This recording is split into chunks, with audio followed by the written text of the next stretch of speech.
KPIX 5's Len Ramirez is live in Gilroy, where investigators are following the suspect's digital trail. Len?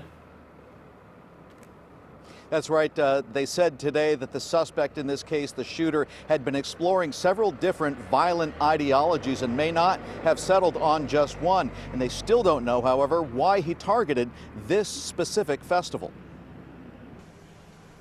When police raided the home of 19-year-old Santino Ligon, they seized phones, computers, and other digital media. That evidence, says the FBI, is now painting a picture of a violent and conflicted young man who was apparently experimenting with hate groups. We have seen a fractured ideology.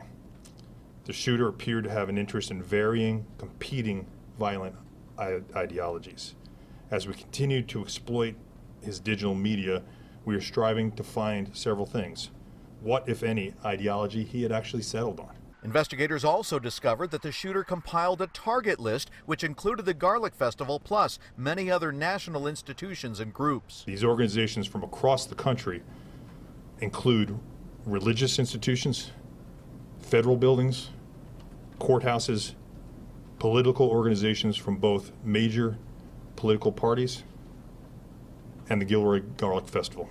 That caused the FBI to launch a full domestic terror investigation into the shooting, which gives the FBI additional tools to seek out potential other suspects or associates. Who, if anyone, helped him or had advanced knowledge of his intentions. Police say he fired off 39 rounds and that Gilroy police officers fired 18 times, striking the shooter several times before he committed suicide. Chief Scott Smithy also said his officers' gunfire did not cause any victim injuries or death. We've been able to determine that none of the people that died in this incident were struck by friendly fire. They were all killed by the suspect. And police say that the suspect also came armed for a long, drawn-out gun battle. They say that his AK-47 style assault rifle had a magazine attached with 75 rounds. They say that he also had 3 other magazines with 40 or more rounds on or around him. Plus, he had a shotgun and several buckshot shells that were being stored in his vehicle near here. Reporting live in Gilroy, Len Ramirez, KPIX 5.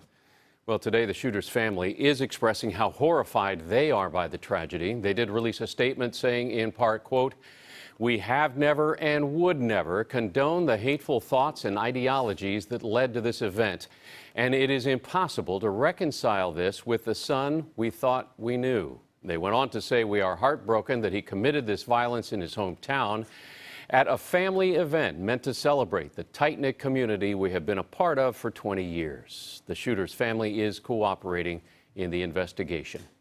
And in San Jose, Kayla Salazar was laid to rest today. Mourners packed a church for that service just 2 days after she would have turned 14. Kayla is one of 3 people killed in the attack, along with 6-year-old Stephen Romero and 25-year-old Trevor Irby.